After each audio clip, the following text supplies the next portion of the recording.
यो चाहिँ मेरो घरको लागि गार्डनमा चाहिँ म चाहिँ यसरी प्लान्टमा लाउनुको लागि है। अब घरमा त्यहाँनिर सब्जीहरू भयो या त अन्डाको खोलहरू अनि के अरे फ्रुट्सहरू है, योहरू सबै त्यहाँनिर मजाले त्यहाँनिर यसरी त्यहाँनिर जम्मा गरेर राख्छु। अन्त चाहिँ यसमा त्यहाँनिर यसैमा त्यहाँनिर यसलाई चाहिँ मजाले मोलहरू बनाउनु चाहिँ राम्रो हुन्छ है, राम्रो एकदमै राम्रो हुन्छ मोलहरू बनाउनु चाहिँ। अनि मजाले त्यहाँनिर मोल बनाउनु सजिलो हुन्छ, मोलहरू किनिरहनु पनि पर्दैन आफूले हो।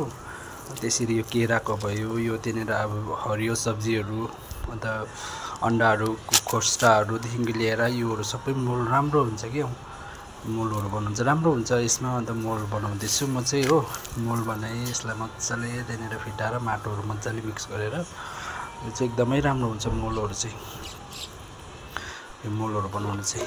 अनि मोल बनाइसकेपछि चाहिँ फेरि अझै एउटा प्लान्टमा त्यहाँनिर लाउनु थियो मैले। अन्त यसमा चाहिँ प्लान्ट लाउँदैछु हो, प्लान्ट लाउँदैछु किनभने घरको जति पनि वेस्ट भएको बट्टाहरू के सामानहरू सबै यस्तो चिजमा युज गर्न सकिन्छ नि त आफूले है। किनभने घरको सामानहरूलाई किन त्यतिकै फ्याँक्नु होइन, यस्तोहरू रोप्नु सकिन्छ या त अरू पनि कुनै सामानहरू बनाउन सकिन्छ।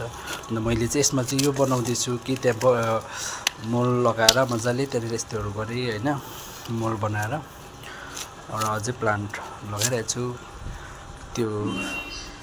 अनि यो चाहिँ मेरो घरको गार्डन हो, गार्डन हो यो चाहिँ त्यसरी लगाएको छु मैले प्लान्टहरू कि त्यहाँनिर अलिकति त्यहाँनिर आफूले फेरि बेसी त लगाएको छुइनँ किनभने टाइम पनि पाउँदैन, आफू ड्युटी पनि जानुपर्ने हुन्छ है। अनि अलिअलि चाहिँ लगाइरहेको छु त्यहाँनिर यो प्लान्टहरू घरमा चाहिँ, आफ्नो घरमा त्यहाँनिर